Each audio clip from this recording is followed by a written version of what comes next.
In My Mug, episode 352 on Monday, the 10th of August 2015. I am your host, Stephen Layton.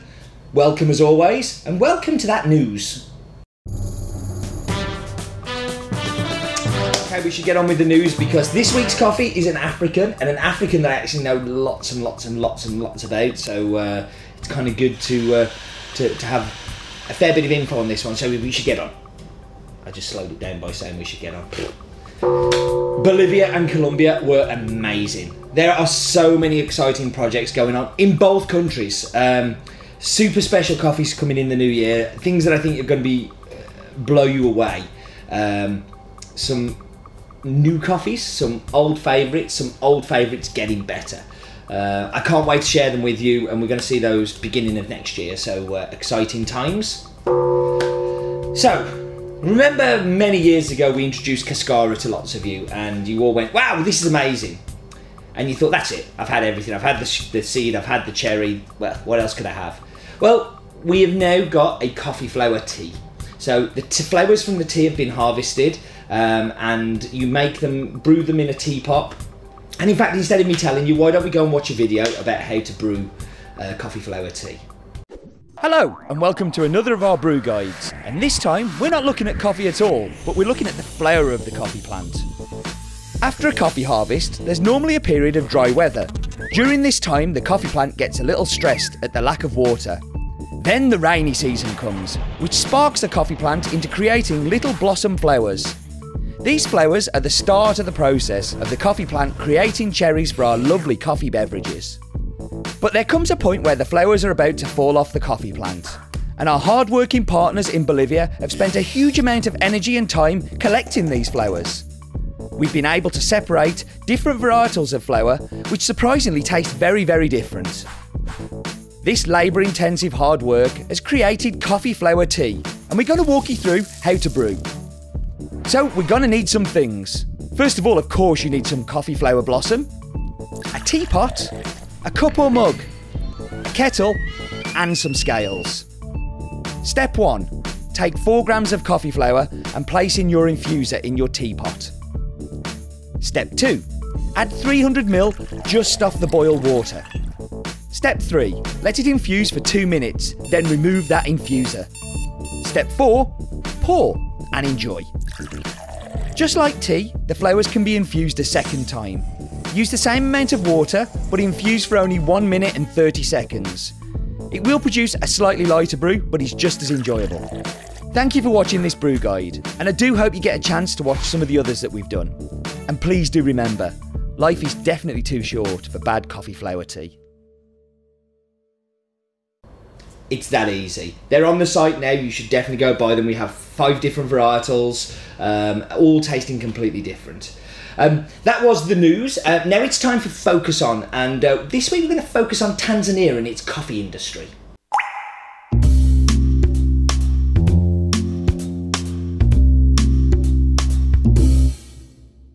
So coffee and coffee production in Tanzania is a significant part of its economy, and it's actually the largest export crop. Tanzania produces around about 30 to 40,000 tonnes every year, of which 70% is Arabica and around about 30% is Robusta. There are a number of main growing regions. There's North Kilimanjaro, where this coffee is from. You've got Mbeya, Matango, the Highlands, Morongo and Kigoma. And Ngara.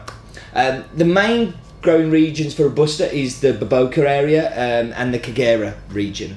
Harvest time tends to run from October to February. This was a lot from the end of February, and it's taken a little while to get to us. But yes, it tends to be in that window. And I would say more than 90% of the exports are from smallholders, and the remaining 10% being from plantations, of which this one is. There's around about 270,000 workers employed. And it used to be a very tightly managed, like Kenya system, state coffee board, if you like, before the 90s, but that changed in 1990, and there's been a number of reforms since. So that was Focus On.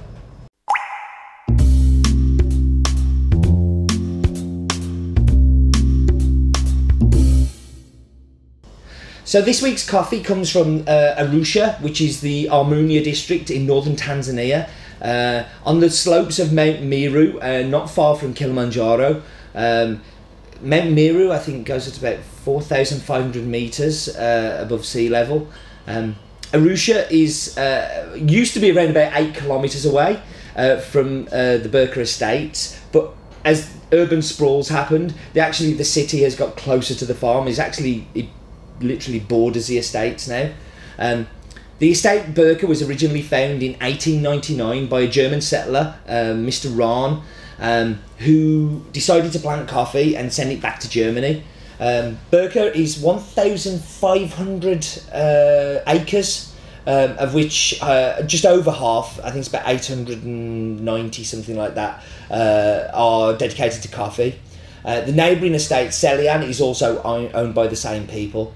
The estates have around about 200 permanent staff, as well as 200 casual staff during the peak picking season.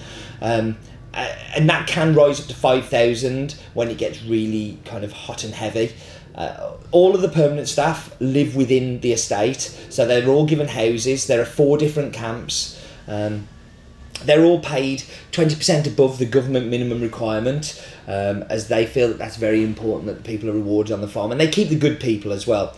But they also have like a social security, a labour union, they have contracts, they have a credit union, they're able to borrow money, they have education, health, there's a constant programme of renovating the houses and redoing the houses. They have a nursery for the children, of which around about 100 children go to, and there's also 2 primary schools which has around about 600 children, which are all provided by the estates, which I think is pretty fantastic. It's great to see somebody taking their social responsibilities on and doing a good job. They also have a nurse, they have a dispensary, so a pharmacy, to meet the needs of anybody who has anything they need looking at. They have an ambulance, they have sports facilities, they've got churches, they have a mosque, they have football teams that regularly play each other, they've got netball teams, they have barbecues. Like, it just sounds like I actually want to go and work there, because it sounds really fun. It sounds like a really good place to be. They also have fruit trees that grow on the farm, nut trees that people just be able to go and pick things from. They have firewood that's supplied. They're able to have coffee. It's just like, it sounds like a really, really cool place to be. This coffee is a fully washed coffee, and the way that they wash on Burka is that they take to the mill within 6 hours of picking, where they're graded, sorted, depulped, and then it's an underwater fermentation for 24 to 36 hours, depending on how hot the day is. The water that they use for the mill comes from a natural spring, which is actually within the farm. And they're also recycling water. They have their own sewerage pits. They have their own wetlands and settlement ponds. It's like everything is basically run within the farm, and they don't rely on anybody outside to do anything. They can do everything that they want to. They use the cherry pulp for fertiliser, which they spread around the estate. The parchment is also collected and used for fire, for cooking, basically for cooking fuel. It's really good. It then goes through the channels and goes to the raised drying beds, where it normally takes between 5 to 7 days for the coffee to dry, and then after that it's kept in parchment. It's put into sacks and then dry milled within the farm again. So within the farm they have their own dry mill, and then ready for export to come to people like us. They also do a lot of work on the farm of cupping. They're cupping the samples of each day, making sure that everything is quality, and anything that isn't quality slips through. They are also doing experiments. They did a natural last year for us for the first time, which they've repeated again this year. They are really up for just doing different things, experimenting. They have some great varietals. It's just one of those farms that is a joy to work with. It's actually no work at all. So it's, yeah. Thanks for putting me off during the middle of talking there, Dale. Dale's ready to bring the coffee in. So yes. So anyway, we should go to this week's map bit.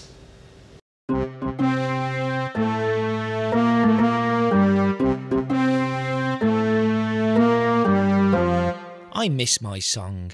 I'm going to sing it now while this is going up. It's the map, but no expense spent. Which is a lie, because there's loads of expense spent now on all these flashy graphics. But there we are, up to the Earth, and we are going south, and we're going to Africa. The huge, massive, monstrositously large Africa, and we're going down to the very large Tanzania, which looks quite bare because we don't have many Tanzanian coffees and haven't. But Tanzania has the largest concentration of wild animals per square kilometre than anywhere else. I think I read something like 4,000 like different types of animal. It's crazy.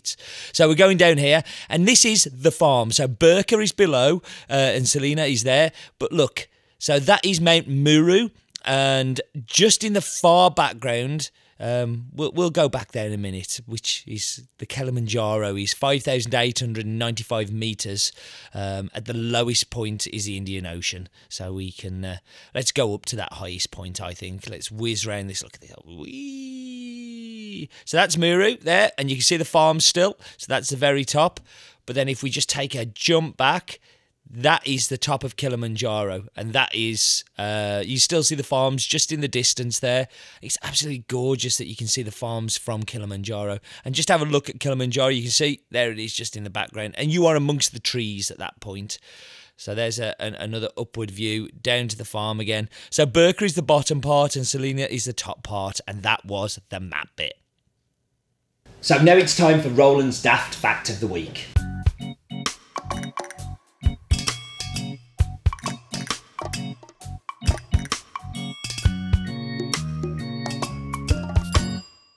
Tanzania is the 19th biggest producer of coffee in the world.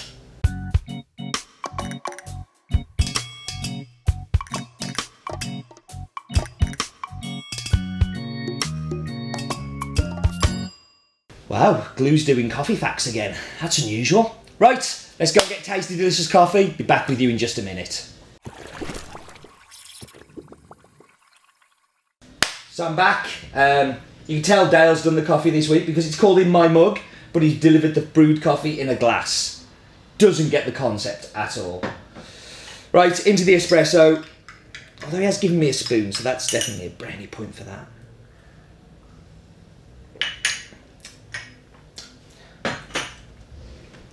So this coffee, for me, is everything I've been looking for in a Tanzanian, but not been able to find. For me, they should be thick, they should be mouthfeel, they should be creamy. And this is definitely all of those things. You get a beautiful brown sugar on the front end, but then that turns into like this peach acidity, which is really, really good. That is a fantastic espresso. Really is good. Into the milk. Now, adding the milk obviously raises that creamy mouthfeel because the milk's kind of creamy.